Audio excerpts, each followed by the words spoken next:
There's obviously a lot of factors, global factors, creating uncertainty for the economy, but we have also created some of our own in the UK. And the debate about the Northern Ireland Protocol is obviously casting a shadow. Have you analysed at the Treasury what the economic implications of tearing up the protocol will be? I think, first of all, on the protocol, I think the government's position is that as it's currently operating, it poses enormous challenges to the stability of the situation in Northern Ireland. You can see it's become a barrier to re-establishing power sharing in Northern Ireland. It doesn't have cross-community consent. And that's a very serious situation that needs resolving. Our preference is to have, and always has been, to have a negotiated settlement with our European friends and partners, and no decision has been taken about what the future direction might be. With regard to your second question, look, of course, that's my job, to provide the Prime Minister and the government with analysis on policy regarding the economy. You'd expect me to do that on everything, and of course we do. And we're constantly monitoring everything that's going on and analysing that as we go. We understand that you could get legislation next week to make it possible to tear up the protocol, and that seems to be what the Foreign Secretary is supporting. Are you lobbying hard on behalf of the economy to prevent that? I think it's important for people to know that no decision has been taken. Our preference has always been to have a negotiated settlement. I know the Foreign Secretary continues to engage with her counterparts in Europe about how we can find resolution to some of the very real challenges that the protocol is causing, not least being a barrier to resuming power sharing in Northern Ireland, which is something that we all want to see. Well, and you said that it's the Treasury's job to analyse these things. When the protocol was signed, it was very clear that these checks were going to happen, that there would be this kind of impediment to trade. So that's something that's no surprise at all. I think when it comes to the protocol, we have to recognise that there's a unique situation in Northern Ireland, and everyone acknowledged that at the time, and it required a degree of flexibility and a constructive attitude on all sides to recognise the particular circumstances of Northern Ireland to come up with a solution that would work.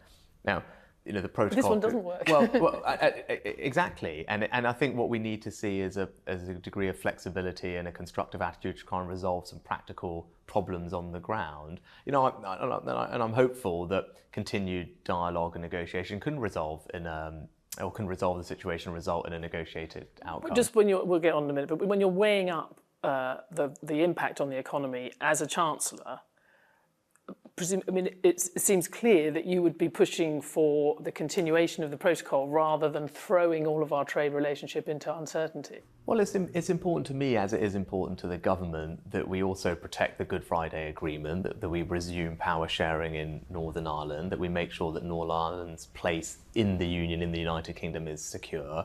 And it's clear that the protocol, as it's currently operating, is causing harm on all those things, and that's why we remain committed to trying to find a resolution on that. It's a serious situation, and that's something that across government we all feel. Our economists estimate that the cost of living squeeze altogether is going to cost the average family well over £2,100 this year.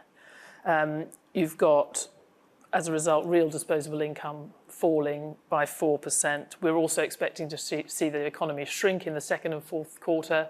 We've already saw today it started to shrink in March. Do you look back now and wish that you had got more ahead of this crisis in the spring statement, rather than yet again having to rush out some emergency medicine under pressure from the rest of the government? No, I think it's important that the policy remains responsive to the situation that we're seeing. And in the spring and in February, we had a sense of what was happening. In particular, we had clarity on energy prices because the price cap was increased in April by about £700. And we announced in advance of that the support that was going to accompany that increase. And it's worth about £350 for a typical household. It's about half the increase. And then on top of that... But overall, I've just said it's 2,000, so that doesn't feel responsive. Well, that's just one aspect of what we're doing. And if you look what's happening in a few weeks' time, for example, there's a very significant tax cut coming in for 30 million people in work that's worth £6 billion. After a quite significant tax rise. Well, it means that most people in work, the vast majority, 70% of them, will see a net tax cut. In fact, it's worth £330. The combination of our fuel duty freeze and fuel duty tax cut, the largest ever cut to fuel duty, that's worth another £100 for a typical family. In the autumn, in advance, we improved the generosity of our universal credit system to help people as they move into work from welfare. That particularly supports low-income families. And again, that's worth £1,000 for a typical person benefiting. The national living wage has just gone up a few weeks ago. Again, that's worth about £1,000 a year to someone working full-time on the national living wage. So you put all these things together, there's quite a lot of support in place. But I've always said I'd stand ready to do more as the situation evolves, particularly with energy prices, where the price cap will most likely go up again in the autumn. And I'm focused now on, I'm out and about across the country, listening to people, hearing what's on their mind, what they're worried about, to make sure that we can get our policy right. And that's the thing that I'm focused on now doing.